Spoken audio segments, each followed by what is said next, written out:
최근 임종석 전 비서실장이 민주당이 여전히 이재명 대표 일극 체제에 머물러 있다는 취지의 발언을 했는데요. 이에 대해 어떻게 생각하시는지 여쭙고 싶습니다.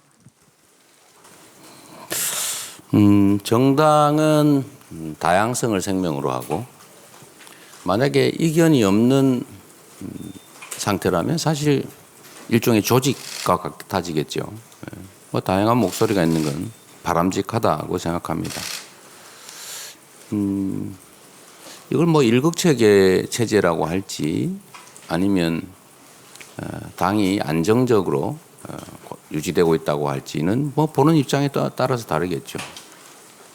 국민의힘이 저렇게 극의구적으로 막 분열하고 내부적 갈등이 격화되어 있는데 뭐 그것도 하나의 정치적 현상일 수 있겠죠.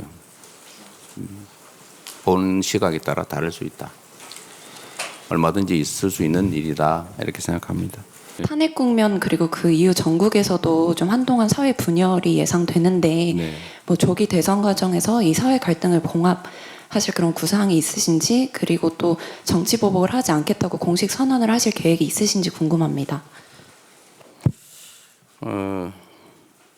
이게 언제나 사용하는 언어의 객관적 의미의 한계가 분명하지 않아서 참 어렵습니다. 똑같은 단어도 전혀 다르게 이해하죠. 정치에서 이 리더, 선출된 책임자의 가장 큰 역할은 통합입니다.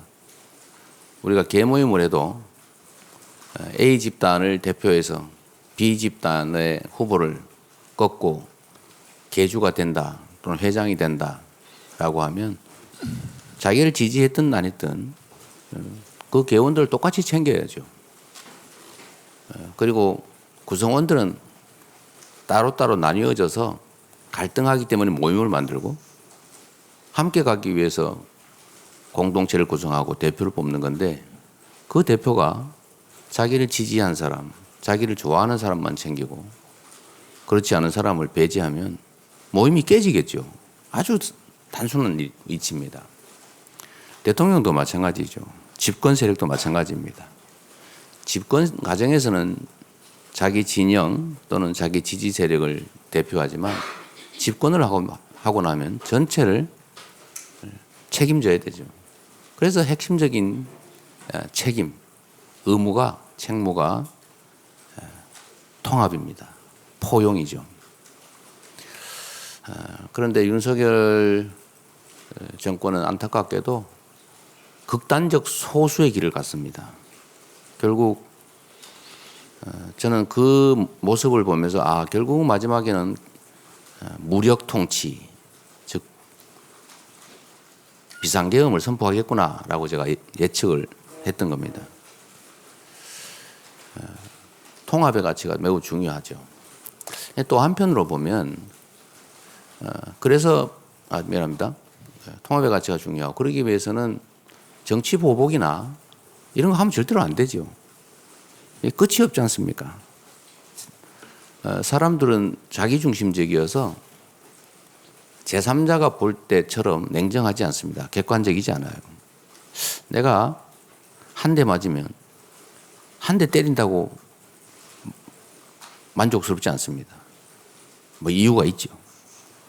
끊임없이 확대됩니다. 결국은 지금도 거의 우리 국민들 사이에 심리적 내전 상태라는 표현이 있는데 실질적으로 내전 상태로 갈 수도 있죠. 정치가 극단적인 자기 입장만 고수하고 상대를 인정하지 않는 것을 넘어서 말살하려 하면 결국 그런 일이 벌어집니다. 정치 보복이라고 하는 개념이 문제일 텐데 정치적 목적으로 부당하게 상대를 압박하는 거 이걸 보통 이제 정치 보복이라고 하지 않습니까? 절대 그래서는 안 되죠. 상대를 찍어놓고 어떤 분이 하신 말씀이기도 합니다만 상대를 찍어놓고 그야말로 1년 내내 탈탈 터는 거 이게 정치 보복이다. 이런 건 절대 하면 당연히 안 되죠. 절대로 못하게 해야 됩니다. 다만 일부에서 얘기하는 것은 그럼 이 내란 세력 사면할 거냐 뭐 이런 얘기들 지금 벌써부터 하던데 그에 대한 명백한 위법에 대한 책임을 묻는 건 당연히 필요하지요. 그런 것까지 어떻게, 그건 부정의 아니겠습니까? 정치보복은 있어서도 안 되고 해서도 안 된다.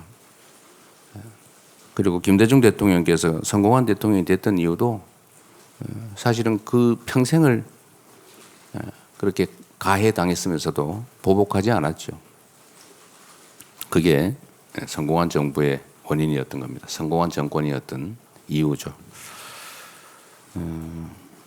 사회 분열을 막기 위해서도 우리 사회가 좀 더 미래지향적으로 나아가기 위해서라도, 그리고 국민 통합이라고 하는 당연히 해야 될 일을 위해서라도 정치 보복 이런 건 더 이상 단어조차 없어졌으면 좋겠습니다.